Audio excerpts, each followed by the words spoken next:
নেবেন না। এটি পুরোটাই এন্টারটেইনমেন্টের জন্য বানানো হয়েছে। বাচ্চারা ভিডিওটা দেখবে না কিন্তু, আর বয়স্করা ভিডিওটা থেকে দূরে থাকবে। কেউ সিরিয়াসলি নেবেন না।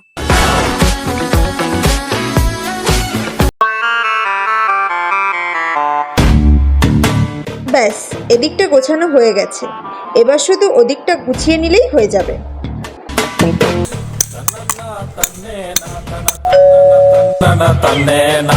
এখন আবার কি আসলো?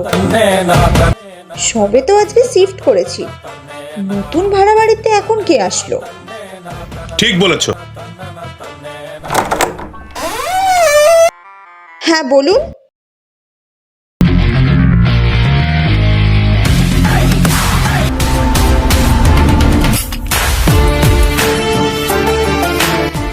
এ কি, তুমি এখানে?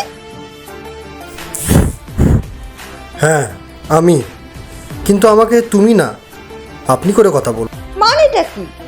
ইয়েস, এই যে বাড়িটা ভাড়া নিয়েছেন আপনি, এই বাড়ির মালিক হচ্ছে আমার কাকা। সো এই বাড়ির মালিক কিন্তু আমিও। তো বাড়ির মালিককে তুমি না বলে আপনি বলে সম্বোধন করবেন। আচ্ছা ঠিক আছে, বলুন। হ্যাঁ, তো যেটা বলছিলাম, কে আপনারা, কোত্থেকে আসেন আপনারা হাতুড়ি মেরে বাড়িটা ভেঙে ফেলবেন নাকি?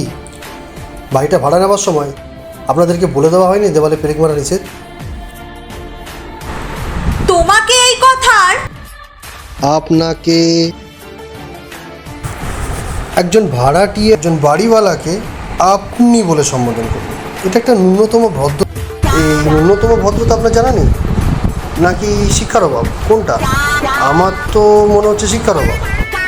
মানে আমাকে এখন আপনার থেকে ভদ্রতা শিখতে হবে?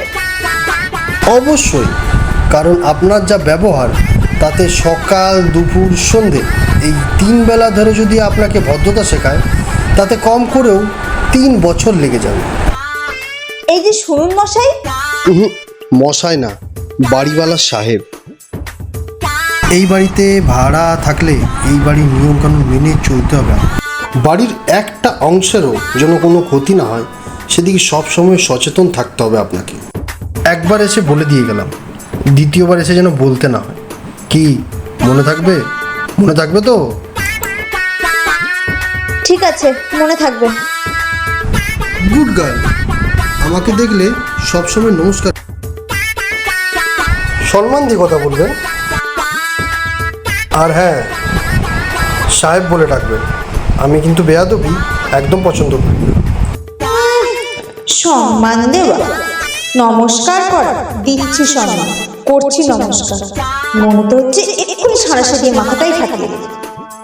ও আরেকটা কথা, এটা একটা ভদ্রলোকের বাড়ি, সো এখানে ভদ্রভাবে থাকবে। এমন কিছু করবেন না যাতে অন্য লোকের মধ্যে সমস্যা তৈরি হয়। যান ভেতরে যান, ভেতর থেকে গেটটা বন্ধ করে দিন।